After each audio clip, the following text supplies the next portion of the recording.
ಒಂದು ಮನೆ ಅಂದ್ರೆ ಹೀಗಿರ್ತದೆ. ಮನೆ ಹೇಗಿರ್ತದೆ? ಮನೆ ಅಂದ್ರೆ ನೋಡಿ, ಅಂಗಳದಲ್ಲಿ ಕಸ ಕಡ್ಡಿ ಎಂತ ಮನೆಯಲ್ಲಿ ಒಕ್ಕಲೇ ಇಲ್ಲ. ಗಂಡು ಮಕ್ಕಳಿದ್ದು ಮನೆಯಲ್ಲ ಹೆಚ್ಚು ಕಡಿಮೆ ಹೀಗೆ ಇರ್ತದೆ. ಇದು ಗಂಡು ಮಕ್ಕಳಿದ್ದ ಮನೆ ಅಲ್ಲ, ಗೃಹಿಣಿಯರಿದ್ದ ಮನೆ. ಗೃಹಿಣಿಯರಿದ್ದ ಮನೆ ಹೇಗಿರ್ಬೇಕು? ಹೇಗಿರ್ಬೇಕು? ಮನೆ ಅಂಗಳ ಹೇಗಿರ್ಬೇಕು? ಗೃಹಿಣಿ ಆದವಳು ಬೆಳಗ್ಗೆ ಬೇಗನೆ ಎದ್ದು ಅಂಗಳದಲ್ಲೇ ಸೆಗಣಿ ಹಾಕಿ, ನಿಮ್ಮನೇಲಿ ಹೀಗೆಯಾ? ನನ್ನ ಹೆಂಡತಿ ದಿನ ಅಂಗಳದಲ್ಲೇ ಸೆಗಣಿ ಹೌದಾ? ಯಾವುದು ಗೊತ್ತಿಲ್ವಾ? ಕೊಟ್ಟಿಗೆ ಗೋವಿನ ಸಗಣಿಯನ್ನ ಗೋವಿನ ಸಗಣಿಯನ್ನು ಅಂಗಳಕ್ಕೆ ಹಾಕಿ ಅಲ್ಲಿ ಸಾರಿಸಿ ಆ ಜಾಗದಲ್ಲಿ ರಂಗೋಲಿಯನ್ನು ಬಿಡಿಸಿ ಆಮೇಲೆ ತುಳಸಿ ಕಟ್ಟೆ ಇದ್ರೆ, ತುಳಸಿ ಕಟ್ಟೆ ಇದ್ರಲ್ಲ, ತುಳಸಿ ಕಟ್ಟೆ ಇರ್ತದೆ ಆ ಮನೆ ಅಂದ್ರೆ ಮೇಲೆ ಇರ್ತದೆ. ಆ ತುಳಸಿ ಕಟ್ಟೆಗೆ ಒಂದು ಕೂಡ ನೀರು ತಕೊಂಡು ಬಂದು ತುಳಸಿ ಕಟ್ಟೆಗೆ ಎರೆದು ಆ ಲಕ್ಷ್ಮಿಯನ್ನು ಪ್ರಾರ್ಥಿಸಿ ನನ್ನ ಗಂಡನಿಗೆ ಚಿರಂಜೀವಿ ಆಗುವಂತೆ ಅವಳು ಬೇಡಿಕೊಂಡು. ಅದೊಂದು ಮನೆಯ ವ್ಯವಸ್ಥೆ. ಹೌದೌದು. ಬೆಳಿಗ್ಗೆ ಗೃಹಿಣಿಯಾದವಳು ಎದ್ದವಳು ಸ್ನಾನಾದಿ ಕರ್ಮಗಳನ್ನ ಪೂರೈಸಿ ಅಂಗಳಕ್ಕೆ ತಂದು ಗೋವಿನ ಸಗಣಿಯನ್ನ ಹಾಕಿ ಅದನ್ನ ಸಾರಿಸಿ ರಂಗೋಲಿಯನ್ನ ಇಟ್ಟು ದೀಪವನ್ನ ಹಚ್ಚಿ, ಅದು ಮನೆಯ ಒಂದು ಲಕ್ಷಣವನ್ನು ಸೂಚಿಸ್ತದೆ. ಮನೆ ಅಂಗಳಕ್ಕೆ ಸಗಣಿಯನ್ನು ಹಾಕುವುದು ಯಾಕೆ? ಮನೆ ಎನ್ನುವುದು ದೇವಸ್ಥಾನಕ್ಕೆ ಸಂಬಂಧಪಟ್ಟದ್ದು. ಮನೆಯಲ್ಲಿ ಒಳಿತು ಕೆಡುಕು ಎಲ್ಲ ಆಗುವುದ್ರ ಮನೆಯಲ್ಲಿ. ಮನೆ ಒಂದು ದೇವಸ್ಥಾನಕ್ಕೆ ಸಮಾನ. ಆಗಂತುಕನೊಬ್ಬ ಮನೆಯ ಹೊರಗಿನಿಂದ ಮನೆಗೆ ಒಳಬರುವ ಕಾಲಕ್ಕೆ ಹಾಕಿದಂತ ಸಗಣಿಯನ್ನು ತುಳಿದುಕೊಂಡು ಬಂದರೆ ಶುದ್ಧವಾಗಿ ಬರ್ತಾನೆ ಎನ್ನುವಂತ ಉದ್ದೇಶದಿಂದ ಅಂಗಳವೆಲ್ಲ ಹಸಿರಾಗಿರ್ತದೆ, ಮನೆಯೆಲ್ಲವೂ ಶುದ್ಧವಾಗಿರ್ತದೆ ಎಂದು ಮನೆಯಲ್ಲಿ. ಆದ್ರೆ ಇಷ್ಟು ದಿವಸ ನಮ್ಮ ಮನೆ ಅಂಗಳ ಸರಿಯಾಗಿತ್ತು, ಇದೊಂದು ಗ್ರಹವೇ ಆಗಿತ್ತು. ಈಗ ಸುಡುಗಡಾಗಲಿ ಕಾರಣ ಯಾರು ಗೊತ್ತಾಯ್ತಾ? ಈಗ ಗೃಹಿಣಿ ಗ್ರಹ ಮುಚ್ಚತೆ. ಇದು ಗೃಹ ಮುಚ್ಚಿತೆ ಅಲ್ಲ. ಯಾಕೆ? ನಿನ್ನೆ ಹೆಂಡತಿ ಬಂದು ಸೇರ್ಕೊಂಡ ಮೇಲೆ ಇಷ್ಟ ಅದು ಆ ಒಡು ಅಲ್ಲ, ಒಡವೆ ಅಲ್ಲ. ನನ್ನ ಮನೆ ಮುಚ್ಚಿತಿತ್ತು, ಅಷ್ಟರಲ್ಲಿ ನಿನ್ನ ಮನೆಗೆ ಪ್ರವೇಶ ಮಾಡಿ ನನ್ನ ಮನೆ ಒಂದು ಹಾಳಾಗೋಗ್ಲಿ ಅಂತ. ಏನು ಇವತ್ತು ಕೆಲಸ ಮಾಡುವ, ನಾವು ಬಂದಿದ್ದೇವೆ ಅಂತ ಹೇಳು. ನಾವು ಬಂದಿದ್ದೇವೆ, ಮಾಡಿದ್ದೇವೆ. ನಾವು ಬಂದಿದ್ದೇವೆ ಅಂತ ಹೇಳಿದ್ರೆ ಇಲ್ಲಿ ಬಂದವರಿಗೆಲ್ಲ ಅಮ್ಮ ಮಲಗಿದ್ದಾರೆ, ಗಲಾಟೆ ಮಾಡಬೇಡಿ, ಹೋಗಿ ಆ ಕಡೆ. ಎಮ್ಮೆ ಮಲ್ಕೊಂಡಿದ್ದಂತೆ. ಎಮ್ಮೆ ಮಾತಾಡ್ತಾ ಉಂಟಲ್ಲ, ಮತ್ತೊಂದು ಎಮ್ಮೆ ಮಲಗಿದ್ದ. ಮತ್ತೊಂದು ಎಮ್ಮೆ ಅಲ್ಲ, ನಿನ್ನತ್ತಿ ಎಮ್ಮೆ, ನನ್ನತ್ತಿ ಎಮ್ಮೆ ಅಲ್ಲ. ಮತ್ತೆ ಎಮ್ಮೆ ಅಮ್ಮ ಮಲಗಿದ್ದಾರೆ. ಅಮ್ಮನಿಗೆ ಬಂದದ್ದು ಯಾರು ಅಂತ ಗೊತ್ತಾಗ್ಬೇಕಾ ಬೇಡ? ಹೌದು. ಬಂದದ್ದು ಅಪ್ಪ ಅಂತ ಗೊತ್ತಾದ್ರೆ ಅಮ್ಮ ಯಾಕೆ ಮಲಗ್ತಾಳೆ? ಭಾಗ ತೆಗೆಯುವುದಿಲ್ವಾ? ಹೌದು. ನಿನ್ನ ಅಪ್ಪ ಬಂದಿದ್ದಾನೆ. ಯಾರಪ್ಪ? ಯಾರಪ್ಪ? ನಾನು ಕೇಳುವವಳಪ್ಪ. ಕೇಳುವಳಪ್ಪ ಯಾರು? ನಿನ್ನ ಮಾವ. ಮತ್ತೆ ನೀ ಅಪ್ಪ ಬಂದ ಬಂದದ್ದು ಯಾರು ಗೊತ್ತಾ?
ಚಿನ್ನ, ತಾಮ್ರ, ಬಂಗಾರ, ಹಿತ್ತಾಳೆ.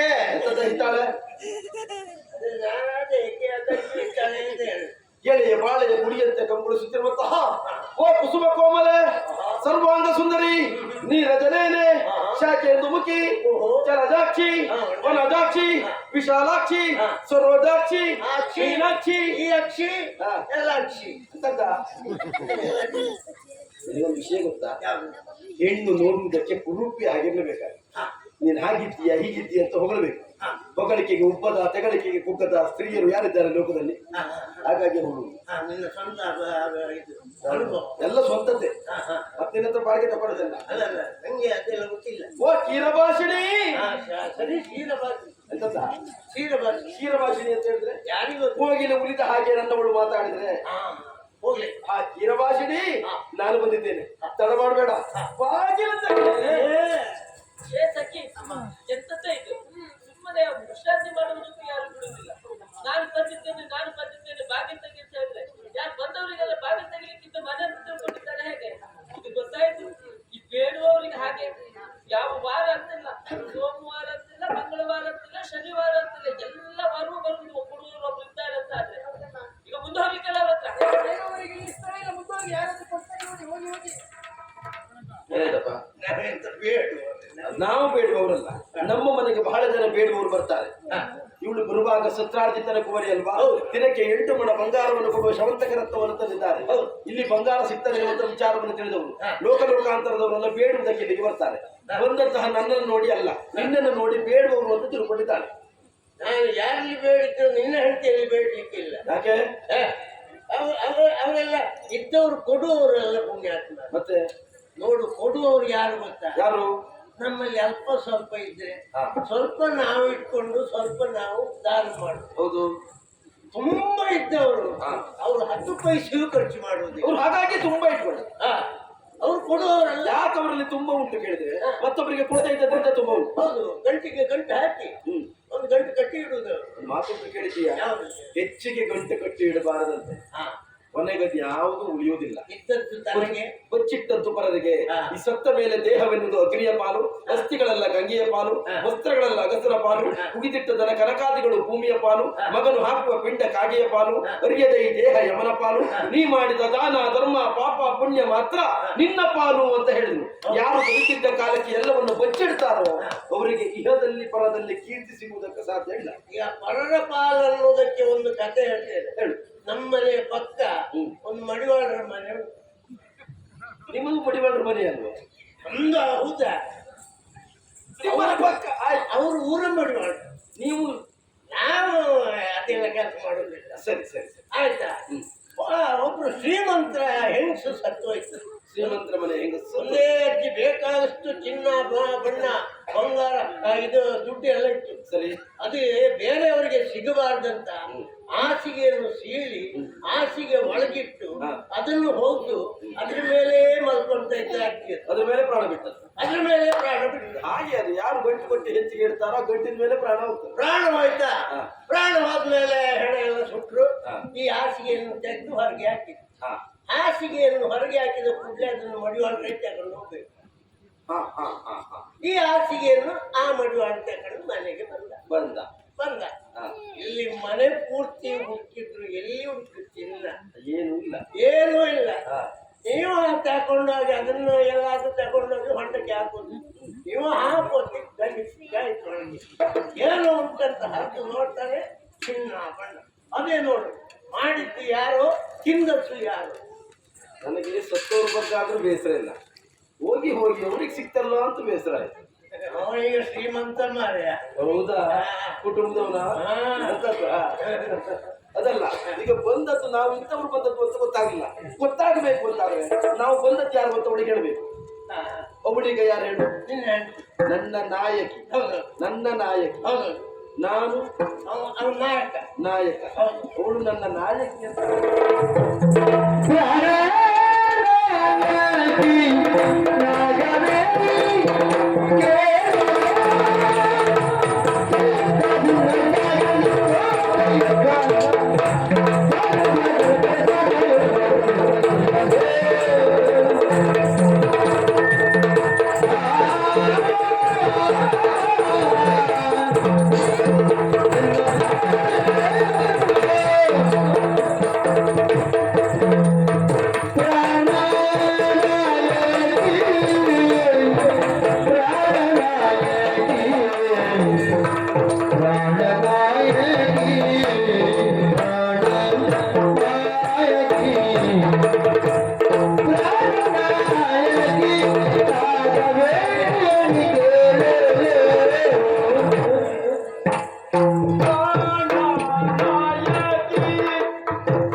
ಕೃಷ್ಣಯ್ಯ, ಆ ವೇಣುಗೋಪಾಲ ಅನ್ನೋದು ಭಾರಿ ಚಂದ ಆಯ್ತು ಅದಕ್ಕೆ ಊಟ ಮಾಡೋರು ಕೂಡ ಆ ನಿರೀಕ್ಷೆಯಲ್ಲೇ ಬಂದು ಕೂತಿದ್ದಾರೆ ನೋಡಿ.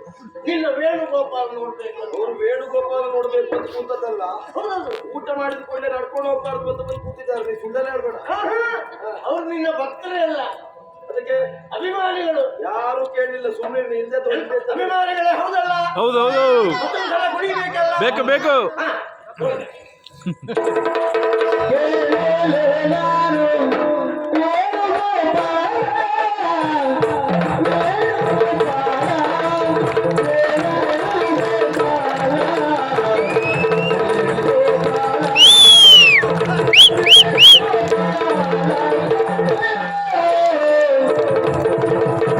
ಎಂತ ಬುದ್ಧಿಂಗ ಶೆಟ್ರ ಈಗ ಒಳಗಿಂದ ಹೊರಗೆ ಬಂದ. ಏನಂತೆ? ಅವರಿಗೆ ಅವ್ರು ನೋಡ್ಲೇ ಇಲ್ಲ ಅಂತೆ. ಏನಂತ? ಬುದ್ಧಿಂಗ ಶೆಟ್ಟಿಗೆ ನಿನ್ನ ವೇಣುಗೋಪಾಲ ಪಾಪ ಅವ್ರಿಗೆ ಪುಸ್ತಕದಲ್ಲಿ ಎಲ್ಲೋ ಬೇರೆ ಕೆಲಸ ಇಲ್ಲ, ಸುತ್ತು ಮಾಡ್ಕೊಂಡು ಹೊರಗೆ ಬಂದಿದ್ದಾರೆ. ಈಗ ಅವರಿಗಾಗಿ ನೀನು ಒಂದು ಸಲ ಕುಣಿಬೇಕು. ಹೌದಲ್ಲ? ಹೌದೌದು ಹೌದು ಹೌದೌದು ಹೌದು.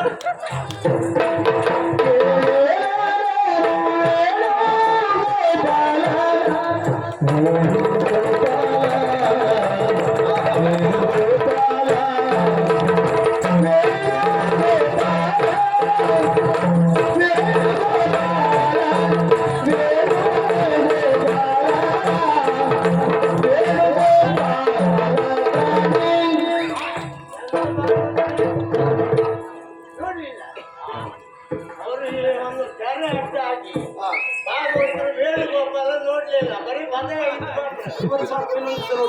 ಅಲ್ಲ ಅವರಿಗಾಗಿ ಒಂದು ಸಲ ಮಾಡಿ. ನನಗೆ ಭಾಗವತರು ಕೇಳಿದೆ. ಹೌದಲ್ಲ ಹಾಗಾದ್ರೆ? ಹೌದು.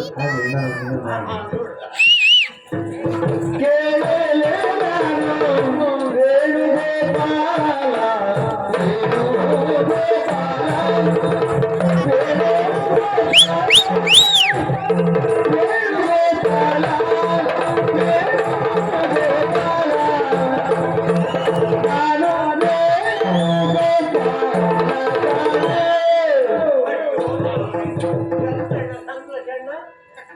ಸಂತೋಷ ಆಗಲಿಲ್ಲ. ನೋಡು, ತೆರೆಯ ಮರೆಯಲ್ಲಿದ್ದಾರೆ ಇಬ್ರು ಪಾಪ. ಹಾಳಾಗಿಂದ ಅದನ್ನು ಹಿಡ್ಕೊಂಡು ನಿಂತಿದ್ದಾರೆ. ಅವ್ರು ನೋಡ್ಲೇ ಇಲ್ಲ ಅಂತೆ. ಅವರಿಗಾಗಿ ಒಂದು ಸಲ ವೇಣುಗೋಪಾಲ. ಪಾಪ ಇಷ್ಟೊಂದು ನಿಂತಂತೆ ಮತ್ತೆ ಇಲ್ಲ, ಇಲ್ಲ.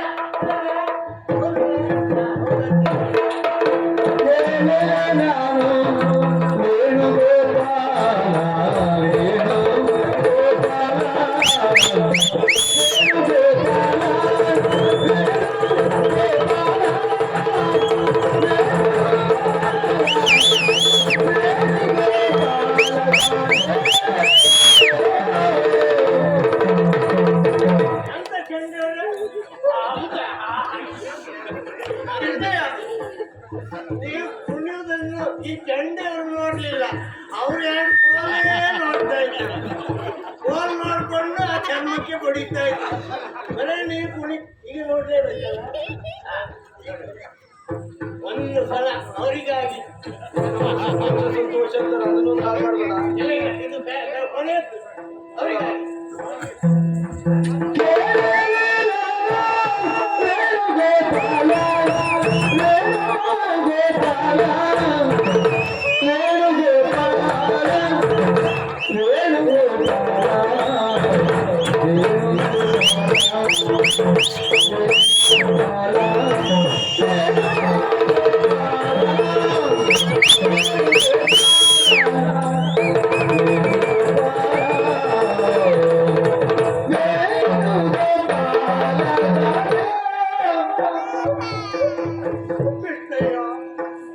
ಬರೇ ನಿನ್ನನ್ನು ಕುಣಿಸಿದ್ದು ಅದರ ಕಂಡು ಸಂತೋಷ ಪಟ್ಟದ್ದು ಬಿಟ್ರೆ ನಿನ್ನ ಆ ಕಾಲು ಚುರುಕಿ ಹಾಗೆ ಅಂತ ನಾನು ನೋಡ್ಲೇ ಇಲ್ಲ.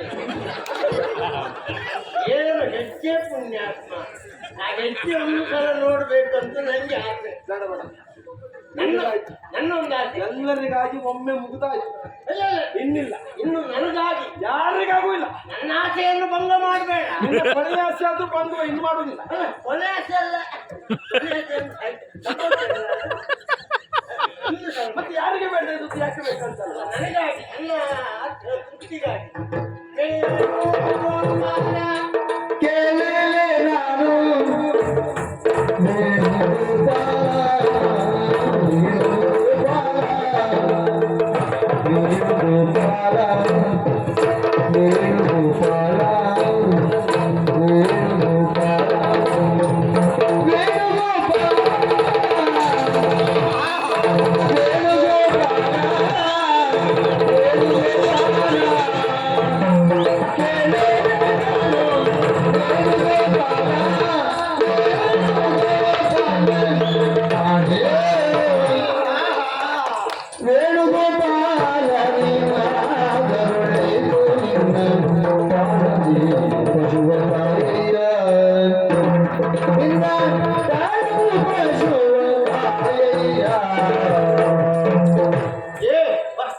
ಯಾವ ಹೆಸರು ಹೇಳಿದ್ರು ಗೊತ್ತಾಗದೆ ಇದು. ಈಗ ಹೇಳೋಣ. ಓ ನಾಯಕಿ, ರಂಗನಾಯಕಿ, ಓ ಪ್ರಾಣನಾಯಕಿ, ಆಹಾ, ಶ್ರೀ ರಂಗನ ನಾಯಕಿ, ಹೌದು, ಓ ಸತ್ಯಭಾಮ, ಭಾಮ, ಸತ್ಯಭಾಮ, ಒಬ್ಬನೇನೆ.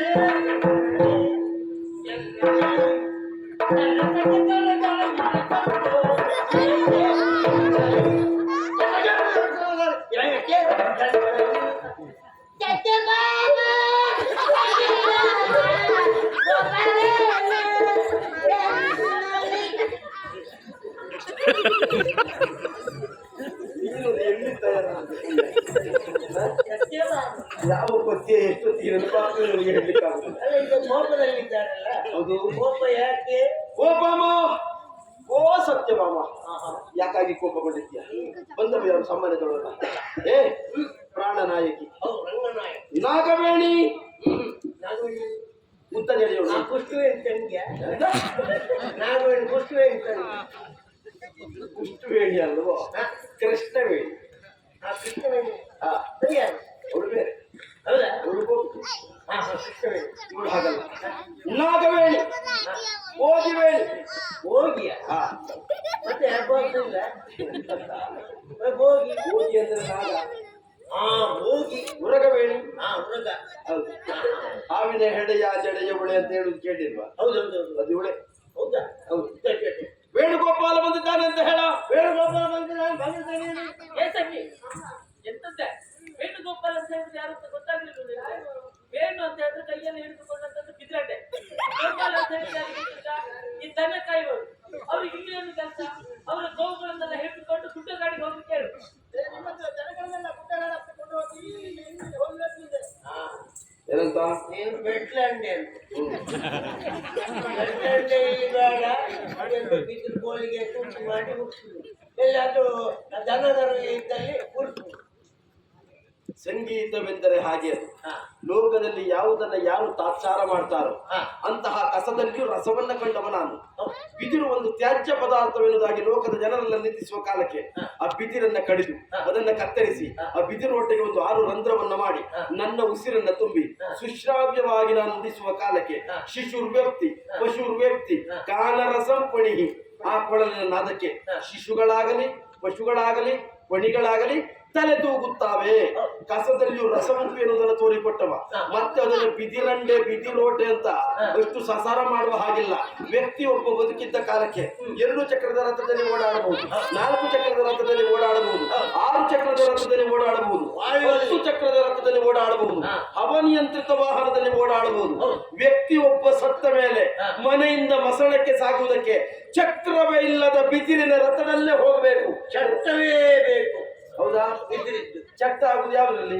ಚಟ್ಟ ಆಗುದು ಬಿದಿರಲ್ಲಿ. ಆ ಬಿದಿರನ್ನ ಬೇಡ ಅಂತ ಬದುಕಿದ್ದ ಕಾಲಕ್ಕೆ ಹೇಳಿದ್ರೆ ಸತ್ತ ಮೇಲೆ ಅದೇ ಬೇಕಾ ಬೇಡವಾ? ಬೇಕು. ಅದು ಸತ್ತ ಮೇಲೆ ಗೊತ್ತಾಗುದಿಲ್ಲಲ್ಲ. ಹಾಗೆ ಬದುಕಿರುವಲ್ಲಿವರೆಗೆ ಬೇಡ ಅಂತ. ಮತ್ತೇನ್ ಹೇಳಿದ್ರು? ಇದು ದನ ಮೇಯಿಸುವುದು. ದನ ಮೇಯಿಸುವುದು. ಗೋವಿನ ಯೋಗ್ಯತೆ ಅರ್ಹತೆ ಏನು ಎನ್ನುವುದು ಸಾಮಾನ್ಯದವರಾದಂತ ಇವರಿಗೆ ಅರ್ಥವಾಗುವುದಕ್ಕೆ ಸಾಧ್ಯ ಉಂಟಾನೆ. ಹಾಗೆ ಗೊತ್ತಾಗ್ಬೇಕು. ಚತುರ್ದಶ ಭುವನ ಪ್ರತೀಕವಾದಂತಹ ಏಕೈಕ ಪ್ರಾಣಿ ಯಾವುದು ಕೇಳಿದ್ರೆ ಅದು ಗೋವು, ಗೋಮಾತೆ ಅಂತ ಹೇಳಿದ್ರು. ತಾಯಿಯಾದವಳು ತಾನು ಹಡೆದ ಮಕ್ಕಳಿಗೆ 1 ವರ್ಷವೂ 6 ತಿಂಗಳು ಹಾಲು ಕೊಡುವುದಕ್ಕೆ ಯೋಚಿಸುವ ಕಾಲಕ್ಕೆ ವಿಶ್ವದ ಎಲ್ಲಾ ಮಕ್ಕಳಿಗೂ ಹಾಲನ್ನು ಕೊಡುವಂತಹ ಗಾವೋ ವಿಶ್ವಸ್ಯ ಮಾತರಹ ಎನ್ನುವಂತಹ ನೆಗಳತೆಯನ್ನು ಪಡೆದದ್ದು ಯಾರು ಕೇಳಿದ್ರೆ ಅದು ಗೋಮಾತೆ. ಗೋವಿನ ಮುಖದಲ್ಲಿ ಬ್ರಹ್ಮನನ್ನ, ಕಣ್ಣಿನಲ್ಲಿ ವಿಷ್ಣುವನ್ನ, ಹಣೆಯಲ್ಲಿ ರುದ್ರನನ್ನ, 2 ಕೋಡುಗಳಲ್ಲಿ ಸೂರ್ಯಚಂದ್ರನನ್ನ, 4 ಕಾಲಿನಲ್ಲಿ 4 ವೇದಗಳನ್ನ, 4 ಕಾಲಿನ ಅಷ್ಟ ಗುರಸುಗಳಲ್ಲಿ ಅಷ್ಟ ದಿಕ್ಪತಿಗಳನ್ನ, ಬಾಲದಲ್ಲಿ ಸರ್ಪ ಸಂತತಿಯನ್ನ, ಹಾಲಿನಲ್ಲಿ ಅಮೃತವನ್ನ, ಕೋಟಿ ಕೋಟಿ ರೋಮದಲ್ಲಿ ಕೋಟಿ ಕೋಟಿ ದೇವತೆಗಳನ್ನ ಕಂಡಂತಹ ದೇಶ ಯಾವುದು ಕೇಳಿದ್ರೆ ಅದು ನಮ್ಮ ಭಾರತ ದೇಶ. ಅದು ಇವರಿಗೆ ಎಲ್ಲಿ ಗೊತ್ತು? ಗೋವಿನ ಬೆನ್ನ ಮೇಲೆ ಸುವರ್ಣಚಾರ ಎನ್ನುವಂತಹ ಒಂದು ಗ್ರಂಥಿ ಉಂಟು. ಲೋಕದಲ್ಲಿ ಉಳಿದದ್ದಕ್ಕೆಲ್ಲ ಹಾಲು ಅಂತ ಹೆಸರು, ಗೋವು ಕೊಡುವುದಕ್ಕೆ ಮಾತ್ರ ಕ್ಷೀರ ಎನ್ನುವಂತ ಹೆಸರು. ಯಾಕೆ? ರೋಗ ನಿರೋಧಕ ಶಕ್ತಿಯನ್ನು ಹೊಂದಿದಂತ ಏಕೈಕ ಕ್ಷೀರ ಯಾವುದು ಕೇಳಿದ್ರೆ ಅದು ಗೋವಿನಿಂದ ದತ್ತವಾಗುವುದು. ಗೋವಿನ ಬೆನ್ನ ಮೇಲೆ ಸುವರ್ಣಚಾರ ಎನ್ನುವಂತಹ ಒಂದು ಗ್ರಂಥಿ ಉಂಟು. ಸೂರ್ಯನಿಂದ ಹಾದು ಹೋಗುವ ಕಾಲಕ್ಕೆ ಔಷಧೋಪಮಯವಾದ ಶಕ್ತಿಯನ್ನ ಇವು ಸುವರ್ಣಚಾರ ಎನ್ನುವಂತ ಗ್ರಂಥಿ ಸೆರೆ ಹಿಡಿದು ಕ್ಷೀರದೋಪಾದಿಯಲ್ಲಿ ಕೊಟ್ಟು ಲೋಕದ ಮಕ್ಕಳ ಹೊಟ್ಟೆಯನ್ನು ತುಂಬಿಸಿ ಅಮೃತದೋಪಾದಿಯಲ್ಲಿ ಇತ್ತು ರೋಗ ನಿರೋಧಕವಾಗಿ ಲೋಕದ ಜನರನ್ನು ಸುವ್ಯವಸ್ಥಿತವಾಗಿ ಇಡುವುದು ಯಾವುದು ಕೇಳಿದ್ರೆ ಅದು ಗೋವು. ಗೋವು ಮಾತ್ರ. ಎಲ್ಲಿ ಗೋವು ತನ್ನ ಗುರಸನ್ನ ಊರಿ ನಿಲ್ತದೋ ಅಲ್ಲಿ ನೀರನ್ನು ಹಿಡಿದಿಟ್ಟುಕೊಳ್ಳುವಂತ ಶಕ್ತಿ ಉಂಟು. ಈ ಮನೆಯ ಮುಂದೆ ಕೊಟ್ಟಿಗೆ ಇರ್ತದೆ ಗೊತ್ತಾ? ಮನೆಯ ಮುಂದೆ ಕೊಟ್ಟಿಗೆ ಮನೆಯ ಮುಂದೆ ಇರಬೇಕಲ್ಲ. ಗೋವುಗಳನ್ನ ಕಟ್ಟುವ ಹಟ್ಟಿ ಯಾಕೆ ಮನೆಯ ಮುಂದೆ ಇರಬೇಕು ಕೇಳಿದ್ರೆ ಮನೆಯವರು ಎದ್ದಾಗ ಮೊದಲು ದೇವರ ಮುಖವನ್ನ ಕಾಣಬೇಕಂತೆ. ದೇವರೋಪಾದಿಯಲ್ಲಿ ಕಣ್ಣ ಮುಂದೆ ಕಾಣುವ ದೇವರು ಯಾರು ಕೇಳಿದ್ರೆ ಅದು ಗೋಮಾತೆಯಂತೆ. ಮನೆಯಲ್ಲಿ ಆಗುವಂತ ಒಳಿತು ಕೆಡುಕಿಗಳು ಗೋವಿನ ಮುಖದಲ್ಲಿ ಕಂಡಾಗ ತಿಳಿಯುವುದಕ್ಕೆ ಸಾಧ್ಯ ಉಂಟಂತೆ. ಹಾಗಾಗಿ ದೇವಸ್ಥಾನದ ಉಪಾದಿಯಲ್ಲಿರುವಂತಹ ಹಟ್ಟಿಯನ್ನ ಮನೆಯ ಮುಂದೆ ಕಟ್ಟುವುದು. ಹೌದಾ? ನಾವು ಹಿಂದೆ ಕಟ್ಟುವುದಲ್ಲ. ಅದನ್ನು ಒಂದಾದ್ರೂ ಬಿಸಾಡ್ಲಿಕ್ಕೆ ಉಂಟಾ? ಮುಟ್ಟಿದರೆ ಸಗಣಿಯಾದೆ, ಕಟ್ಟಿದ್ದಾರೆ ಭರಣಿಯಾದೆ, ಸುಟ್ಟರೆ ನೆಸಲಂಗಕ್ಕೆ ವಿಭೂತಿಯಾದೆ, ನೀನ್ ಯಾರಿಗಾದೆಯೋ ಎಲೆ ಮಾನವ. ಯಾರಿಗೂ ಆಗುದಿಲ್ಲ. ಹಾಗಾಗಿ ಮಾನವ ಮತ್ತೊಬ್ಬರನ್ನು ದೂಷಿಸುವುದಕ್ಕಾದೀತು ಬಿಟ್ರೆ ಮತ್ತೇನು ಮಾಡುವುದಕ್ಕೆ ಸಾಧ್ಯ ಇಲ್ಲ. ಅದು ಬಿಡು. ಚಕ್ರಿ ಬಂದಿದ್ದಾನಂತೆ. ಇದು ಚಕ್ರಿ ಬಂದಿದ್ದಾನೆ. ಚಕ್ರಿ ಚಕ್ರಿ ಬಂದ ಚಕ್ರಿ ಕ್ರಿ ಕ್ರಿ ಕ್ರಿ ಚಕ್ರಿ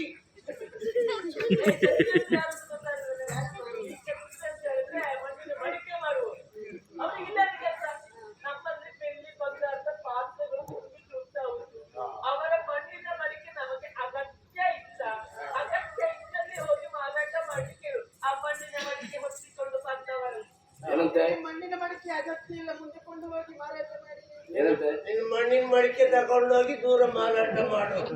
ಅವರಿಗೆ ಅಗತ್ಯ ಇಲ್ಲ ಅಂತೆಲ್ಲ, ಬೇಕಾದಷ್ಟು ಉಂಟಂತೆ. ಮಣ್ಣಿನ ಮಡಕೆಯ ವಿಶೇಷತೆ ಉಳಿದವರಿಗೆ ಗೊತ್ತಿಲ್ಲದಿದ್ರೆ ತಪ್ಪಲ್ಲ, ಹೆಣ್ಣು ಮಕ್ಕಳಿಗೆ ಗೊತ್ತಿಲ್ಲದಿದ್ರೆ ತಪ್ಪು. ಉಳಿದ ಪಾತ್ರೆಯಲ್ಲಿ ಮಾಡಿದ ಅಡುಗೆಯ ರುಚಿ ಹೇಗೆ, ಮಣ್ಣಿನ ಪಾತ್ರೆಯಲ್ಲಿ ಮಾಡಿದ ಅಡುಗೆಯ ರುಚಿ ಹೇಗೆ, ಮಣ್ಣಿನ ಪಾತ್ರೆಯಲ್ಲಿ ಮಾಡಿದ ಅಡುಗೆಯ ರುಚಿ ತಿಂದವರಿಗೆ ಗೊತ್ತುಂಟು. ಒಂದು ಮಣ್ಣಿನ ಪಾತ್ರೆ, ಒಂದು ಮಣ್ಣಿನ ಹಳಗೆಯಲ್ಲಿ ಹೋಳಿ ಪದಾರ್ಥ ಎಂತ ರುಚಿ ಪುಣ್ಯಾತ್ಮ.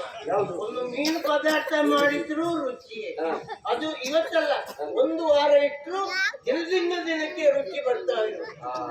ಅದು ಮಣ್ಣಿನ ಗುಣ. ಮಣ್ಣಿನ ಗುಣ. ಹಾ. ಮಣ್ಣಿಗೆ ಸವಿ. ಮನುಷ್ಯನಿಗೆ ಮಣ್ಣಿನ ಮೇಲೆ ಆಸೆ, ಹಾ. ಮಣ್ಣಿಗೆ ಮನುಷ್ಯನ ಮೇಲೆ ಆಸೆ. ಹಾ. ಒಂದಲ್ಲ ಒಂದು ದಿವಸ ಮನುಷ್ಯನ ಸತ್ತು ಮಣ್ಣೊಳಗೆ ಹೋಗಬೇಕು ಬಿಟ್ರೆ ಹಾ. ಮಣ್ಣು ಯಾವತ್ತೂ ಸೋಲುವುದಕ್ಕೆ ಸಾಧ್ಯ ಇಲ್ಲ. ಇಲ್ಲ. ಮಣ್ಣು ಮಣ್ಣು ಅಂತ ಹೇಳಿದವರು ಮಣ್ಣಿನಲ್ಲಿ ಮಣ್ಣಾಗಿ ಹೋದವರಿದ್ದಾರೆ ಬಿಟ್ರೆ ಹೌದು. ಮಣ್ಣು ಯಾವತ್ತಾದ್ರೂ ತನ್ನ ಗುಣವನ್ನ ತನ್ನ ಮೌಲ್ಯವನ್ನ ಕಳೆದುಕೊಂಡದುಂಟಾ? ಇಲ್ಲ. ಬದುಕಿದ್ದ ಕಾಲಕ್ಕೆ ಬಂಗಾರದ ತಟ್ಟೆಯಲ್ಲಿ ಊಟ ಮಾಡಬಹುದು, ಹಾ. ಬೆಳ್ಳಿಯ ತಟ್ಟೆಯಲ್ಲಿ ಊಟ ಮಾಡಬಹುದು, ಹಾ. ತಾಮ್ರದ ತಟ್ಟೆಯಲ್ಲಿ ಊಟ ಮಾಡಬಹುದು. ಹಾ. ಸತ್ತ ಮೇಲೆ ಮಸಳಕ್ಕೆ ಹೋಗುವುದಕ್ಕೆ ಹಾ. ಮಣ್ಣಿನ ಮಡಕೆ ಬೇಕು ಅಂತ ಹೇಳು. ಅದೇ ನಿನ್ನ ಅಪ್ಪ ಸತ್ರೆ ನಿನ್ನ ಅಪ್ಪನ ಎದುರು ಒಂದು ಮಣ್ಣಿನ ಮಡಿಕೆಯೇ ಬೇಕು. ಗೋವಿಂದ ಗೋವಿಂದ ಗೋವಿಂದ ಗೋವಿಂದ ಗೋವಿಂದ. ಇದೆಂತಲ್ಲ? ಅದೇ ಮಣ್ಣಿನ ಮಡಿಕೆ. ನಿನಗಾದ್ರೂ ಗೊತ್ತುಂಟಲ್ಲ? ಒಂದೊಂದು ಸಾರಿ ಏನಾಗ್ತದೆ ಗೊತ್ತಾ? ಮಾಡಿದ್ದು ಬರವೇ ಆಗ್ತದೆ. ಈ ಹೆಣ್ಮಕ್ಕಳು ಸಂತೋಷ ಪಡುವುದು ಹೇಗೆ? ಊರ ಹೊರಗಿನ ಬೀದಿಯಲ್ಲಿ ಒಂದು ಕಟ್ಟೆಯ ಮೇಲೆ ಕುಳಿತುಕೊಂಡು 4 ಜನ ಮದುವೆ ಆದ ಹೆಣ್ಣು ಮಕ್ಕಳು ಮಾತಾಡುವುದೇನನ್ನ, ಹಾಗೆ ಮಾಡಿದ್ದ ನನ್ನ ಗಂಡ, ಹೀಗೆ ಮಾಡಿದ್ದ ನನ್ನ ಗಂಡ. ಗಂಡ ಮನೆ 4 ಜನರಿಗೆ ಒಂದ್ ಬಾರಿ ಕೊಟ್ಟಿದೆ ಹೇಗೆ? ಯಾಕಂದ್ರೆ ತಿಳ್ಕೊಂಡು ಬಂದದ್ದೇ ಇಲ್ಲ. ಅವನು ತಿನ್ಕೊಂಡೇ ಬಂದದ್ದು ಮತ್ತೆ ಕೊಟ್ಟದ್ದೆಲ್ಲ. ಆದರೆ ಅವರು ಸಂತೋಷ ಪಡುವ ವಿಚಾರ ಯಾವುದು ಕೇಳಿದ್ರೆ ತನ್ನ ಗಂಡ ಮಾಡಿದಂತಹ ಕಾರ್ಯದಿಂದ ಎನ್ನುವಂತ ವಿಚಾರವನ್ನು ತಿಳಿದಾಗ ಹೇಳಿಕೊಳ್ಳುವುದಕ್ಕೆ 4 ಜನರ ಮುಂದೆ ಹೆಮ್ಮೆ ಆಗ್ತದೆ ಅವರಿಗೆ. ಹೌದೌದು. ಹೌದಾ? ಅಲ್ಲ ಕೃಷ್ಣಯ್ಯ, ಆದ್ರೆ ನೀನು ಮಾಡಿದ ಕಾರ್ಯ 1 2 ಎಂತೆಂತಹ ಘನ ಕಾರ್ಯ ಮಾಡಿದ್ವಿ. ಅಗಣಿತವಾದಂತಹ ಘಟನಾವಳಿಗಳನ್ನು ಮಾಡಿದವನು ನಾನಿದ್ದೇನೆ. ಹೌದು. ಅದರಲ್ಲಿ ವಿಶೇಷವಾಗಿ ಒಂದು ಹೇಳೋಣ. ವಿಶೇಷ ಅಂದ್ರೆ ಒಂದು ಉಂಟು ನೋಡು. ಯಾವುದು? ಆ ಮೆಟ್ಟಿದ್ದು. ಮೆಟ್ಟಿದ ಕಥೆ ಹೇಳಿದ್ರೆ ಒಳಗಿದ್ದ ಇವರಿಗೆ ಅರ್ಥ ಆಗ್ಬೋದು. ಹೌದು.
ಅವತ್ತು ಮೆಟ್ಟಿದ ಇವ. ಭಯಂಕರ ಮೆಟ್ಟಿದ ಅವನು. ನಾನು ಅವತ್ತಲ್ಲ ಇವತ್ತು ಮೆಟ್ತೇನೆ.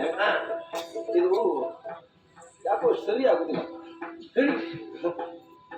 ಈಗ ನಾನು ಮೆಟ್ಟಬೇಕಿದ್ರೆ ಮೆಟ್ಟಿದ. ಅವತ್ತು ನಾನು ಸುಮ್ಮನೆ ಮೆಟ್ಟಿದ್ದಲ್ಲ, ಮೆಟ್ಟುವುದಕ್ಕೊಂದು ಕಾಳಿಂಗ ಇತ್ತು. ಹೌದಾ? ಕಾಳಿಗೆ ಸತ್ತೋದ. ಆ ಕಾಳಿಂಗ ಸತ್ರೇನು? ನಮ್ಮಲ್ಲೊಂದು ಜಡೆ ಕಾಳಿಂಗ ಇಲ್ವಾ? ಈಗ ನೀನೊಂದು ಕಾಳಿಂಗ ಮಾಡಿದ್ರೆ ನಾನು ಮೆಟ್ತೇನೆ. ನಾನು ಕಾಳಿಗೆ. ಹೌದು. ಅಲ್ಲ ಬೇಡ ಅಂತ. ನೀನ್ ನನಗಾಗಿ ಮಾಡುದು ಬೇಡ, ಬಹು ಜನರ ಅಪೇಕ್ಷೆ ಮೇರೆಗೆ ಮಾಡು. ಯಾರು ಕೇಳಲಿಲ್ವ ನಾನು ಮಾಡ್ಬೇಕು? ಇವನ ಕಾಳಿಂಗ ಬೇಕಾ ಬೇಡವಾ? ಬೇಕು ಸಾಕಾಗಿಲ್ಲ, ಒಬ್ಬೆ ಬಂದ್ರೆ ಮಾತ್ರ ಕಾಳಿಂಗ ಉಂಟು. ಬೇಕು ಬೇಡ ಬೇಕು ಬೇಕು ಬೇಕು ಬೇಡ. ಬೇಕು ಬೇಕು ಬೇಕು ಬೇಕು ಬೇಕು ಬೇಕು ಕೇಳುದೇ ಇಲ್ಲ. ಬೇಕು ಬೇಕು ಬೇಕಾ? ಹೂ ಅಂದ್ರು ಮಾಡ್ತಾರೆ. ಈಗ ನಿಮ್ಮ ಅಪೇಕ್ಷೆ ಮೇರೆಗೆ ಒಂದೇ ಸಲ ಕಾಳಿಂಗ ನನ್ನ. ಅಲ್ಲ, ಈ ಒಬ್ಬರಿಗೆ ಒಂದೇ ಸರಿ ಸಾಕು. ಒಂದೇ ಸಲ. ಎಲ್ರಿಗೂ ಇಷ್ಟ ಇದ್ದಾಗಿಲ್ಲ, ಒಬ್ಬೊಬ್ಬರಿಗೆ ಮಾತ್ರ ಬೇಕು ಅನಿಸ್ತಾ ಉಂಟು. ಒಂದೇ ಸರಿ ಒಂದೇ ಸಲ.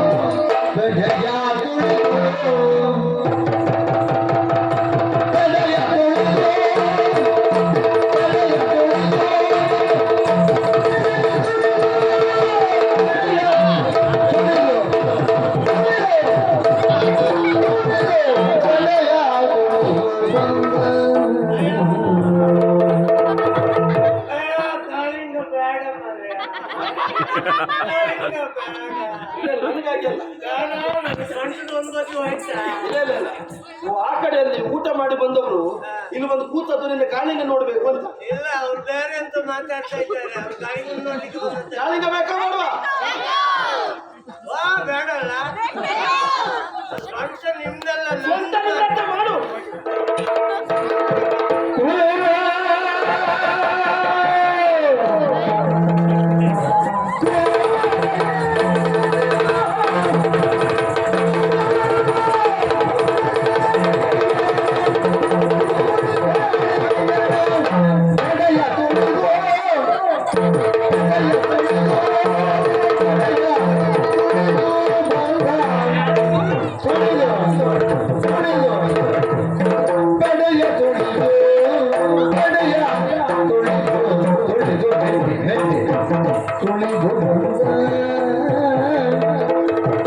ಈಗ ಸಮಾಧಾನ ಆಯ್ತಾ ನಿಮ್ಗೆ? ಚಪ್ಪಲಿ ನೀನು ಒಬ್ಬನೇ ಹೊಡಿಬೇಕಾದ್ರೆ. ಆ ಭುಜಂಗ ಶೆಟ್ಟಿ ಯಾರು ಹೇಳ್ತಾರೆ? ಭುಜಂಗ ಶೆಟ್ಟಿ. ಇನ್ನೊಮ್ಮೆ ಬೇಕು. ಇಲ್ಲ, ಗಡಿಬಿಡಿ. ಅವ್ರು ಜ್ವರ ಇನ್ನೊಮ್ಮೆ ಬೇಕು. ಇಲ್ಲ ಇಲ್ಲ ಇಲ್ಲ, ಊಟ ಮಾಡಿ ಬಂದು ಓಡ್ ಬಂದು ಕೂತಿದ್ದ. ಇನ್ನೊಮ್ಮೆ ಕಾಳಿಂಗ ಬೇಕು. ಹೌದಾ? ಕಾಳಿಂಗ ಇನ್ನೊಮ್ಮೆ ಬೇಕು. ಬೇಕು ಬೇಕು ಬೇಡ ಬೇಡ ಸಾಕು.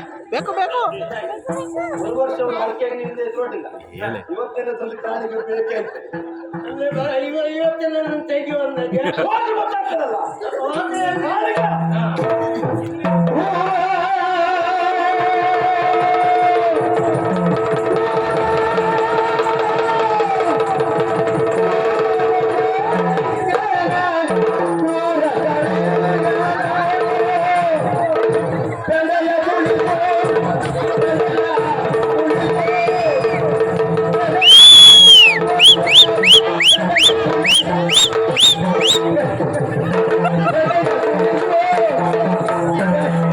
ನಿಮ್ಗೆ ಅಂತ ಮಾತ್ರ ಪಿಂಕ್ ಪಿಂಕ್ ಪಿಂಕ್ ಅಂತ ಕುಳಿತಾ ಇದ್ದಾನೆ ಕೂರ್ಸೋದು.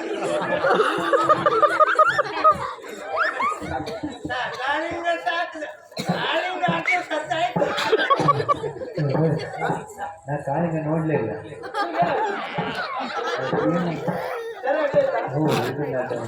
ನೀವು ಇನ್ನೊಂದು ಹಚ್ಚಿ ನೀವು ಹೊತ್ಕೊಳ್ಳಿ. ಆ ದಿವಸ ನೀವು ನೋಡಿ. ಅದಲ್ಲ, ಈಗ ಸಮಸ್ಯೆ ಆದದ್ದು ಏನು ಗೊತ್ತಾ? ಅವ್ರಿಗೆ ಪಾಪ ಈ ತೆರೆ ಅಡ್ಡ ಇದೆ. ತೆರೆ ಅಲ್ಲ ನಾನು ಕೇಳಿದ್ದು ಮತ್ತೆ ಇನ್ನೊಂದು ಕಾಳಿಂಗ ಒಳ್ಳೆದಾಗ್ತದೆ ಪ್ರಚಾರದಲ್ಲಿ ಉಂಟು. ನೀವು ಸುಮ್ಮನೆ ಇದ್ದೀರ ಕಾಳಿಂಗನ. ಹಾ. ಇಲ್ಲಿ ಕಾಳಿಂಗನ ಮುಕ್ಕಾಲು ಜೀವ ಹೋಯ್ತು ಮೇಲೆ ಇನ್ನು ಕಾಲು ಜೀವ ಉಳಿದದ್ದು. ಕ್ರೂರ ಕಾಳಿಂಗ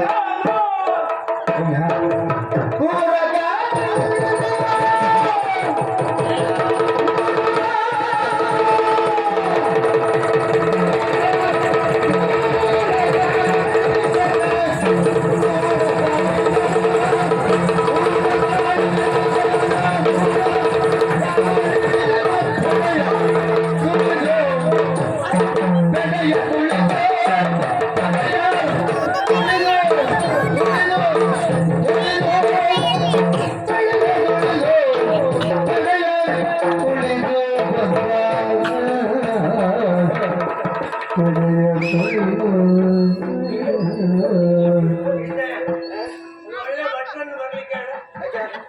ಭಟ್ರು ಬಂದ ಕಾಳಿಂಗನ್ನು ಸುಡಬೇಕು. ಇಲ್ಲೇ ಸುಟ್ರೆ ಆಗುದಿಲ್ಲ, ನಮಗೆ ಪಾಪ ದೋಷ.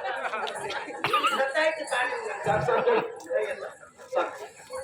ಇವತ್ತಿಗೆ ನಿನ್ನ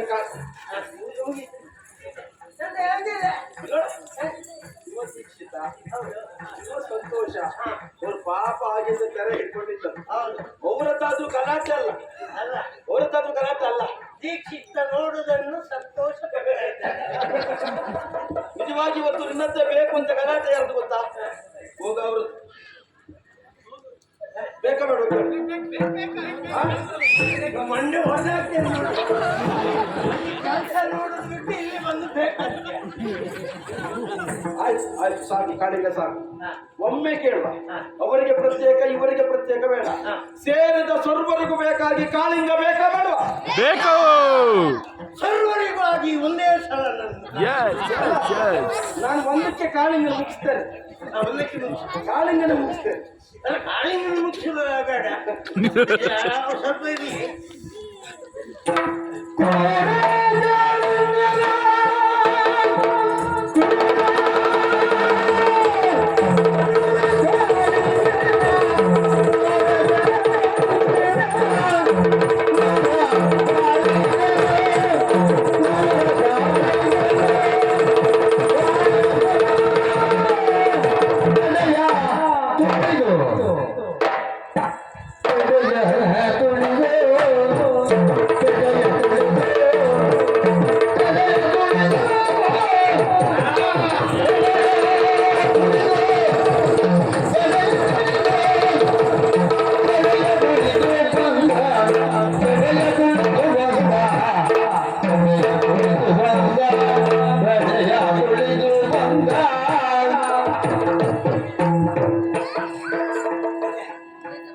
ವಸಂತನ್ನೇ ಯಾವ ಇನ್ನು ಈ ಪ್ರಸಂಗ ಒಂದು ಇಡುದು ಬೇಡ ಅಂತ ಹೇಳಿ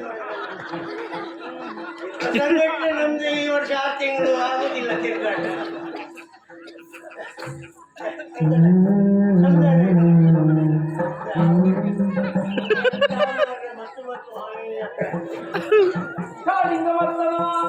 ಬಂದಿದ್ದಾನೆ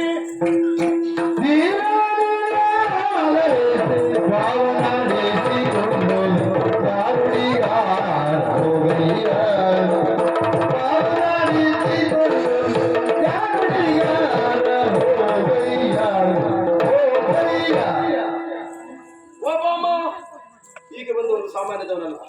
ಇನ್ನೊಂದು ಸಂದರ್ಭ ಕಾಳಿಂದಿ ನದಿಯಲ್ಲಿರುವಂತಹ ನೀರು ಕುಡಿಯುವುದಕ್ಕೆ ಬಂದಂತಹ ಗೋವುಗಳನ್ನು ಗೋಪಾಲಕರು ತಿನ್ನುತ್ತಿದ್ದಂತಹ ಕಾಳಿಂಗನ ಹೆಡೆಯ ವ್ಯಕ್ತಿ ಕುಣಿದಾಡಿದಂತಹ ಕಾಳಿಂಗ ವರ್ಗವನ್ನು ಅಂತ ಹೇಳು. ಕಾಳಿಂಗ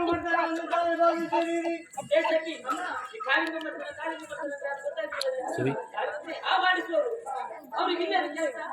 ಅವ್ರು ಹಾವಾಡಿಸುವುದ್ರಲ್ಲಿ ಗುಡ್ಡ ಗಾಡಿಗೆ ಹೋಗಿ ಅವ್ರು ಹಾವನ್ನು ಅಲ್ಲಿ ಬಿಟ್ಟಿದ್ದಾರೆ. ಇಲ್ಲಿ ಹೆಂಗಸರು ಮಕ್ಕಳು ಹೆಣ್ಮಕ್ಳೆಲ್ಲ ಇದ್ದಾರೆ. ಅವ್ರು ಹಾವನ್ನು ಕೂಡ ಹಾವಾಡಿಸ್ತಾರೆ ಹಾವನ್ನ ಇಲ್ಲಿ ಬಿಡಬೇಡಿ, ಮುಂದೆ ಕೊಂಡು ಹೋಗಿ ಅಲ್ಲೆಲ್ಲಿ ಆಡಿಸಿ. ಹೆಂಗಸರು ಮಕ್ಕಳಿದ್ದಲ್ಲೆಲ್ಲ ಹಾವು ಬಿಡುದು ಬೇಡ ಅಂತೆ. ಎಲ್ಲ ಬೇಟೆಯಲ್ಲಿ ಹೋಗಿ ಹಾವು ಆಡಿಸಿ ಅಂತ ಕೆಲಸ ಮಾಡೋಣ. ನಾವು ಹೀಗೆ ಮಾಡಿದ್ರೆ ಮತ್ತು ಪ್ರಸಂಗ ಹಿಡಿಯುವುದೆಲ್ಲ ಮುಗಿತಲ್ಲ. ಹೌದು. ಸ್ವಲ್ಪ ಬಾಗಿಲನ್ನ ತೆರೆದು ಒಳಗೆ ಸಾಗೋಣ. ಹೊರತೆ ಒಬ್ಬ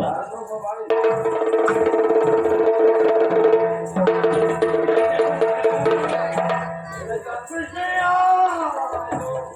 ಎಂತ ಸ್ಥಿತಿ ಬಂತ ಇವರಿಗೆ. ಯಾವ್ರ ಸತ್ತೇ ಹೋಗಿದ್ದಾರೆ. ಇಬ್ಬರ ಹೆಣವನ್ನು ಇಲ್ಲಿ ಮಲಗಿಸಿ ಒಳಗಿಂದ ಯಾರೋ ಕೂಗಿ ಹೇಳ್ತಾ ಇದ್ದದ್ದು. ನನ್ನ ಹೆಂಡತಿಯೇ ಮತ್ತೊಮ್ಮೆ ಹುಟ್ಟಿ ಬಾ, ನಿನ್ನ ಭಾವಚಿತ್ರ ಮಾಡಿ ಸಂತಸಗೊಂಡ ಪತಿರಾಯ ಸಂತೋಷ. ಇವಳು ಸತ್ತರೆ ಸಂತೋಷ ಹೋಗ್ಲಿ ಬಿಡು. ಅಲ್ಲ ಇಬ್ರು ಸತ್ತೋಗಿದ್ದಾರೆ. ಯಾರು ನನ್ನ ಹೆಂಡತಿ? ಅಲ್ಲ ನಿನ್ನ ಹೆಂಡತಿ ಇದ್ರು ನಿನ್ನ ಹೆಂಡತಿ ಯಾರು ನನ್ನ ಹೆಂಡತಿ ಯಾರು ಗೊತ್ತಾಗುದಿಲ್ಲ. ಅದಕ್ಕೆ ನಾನು ಸುತ್ತಾಗಿ ನೋಡ್ತೇನೆ.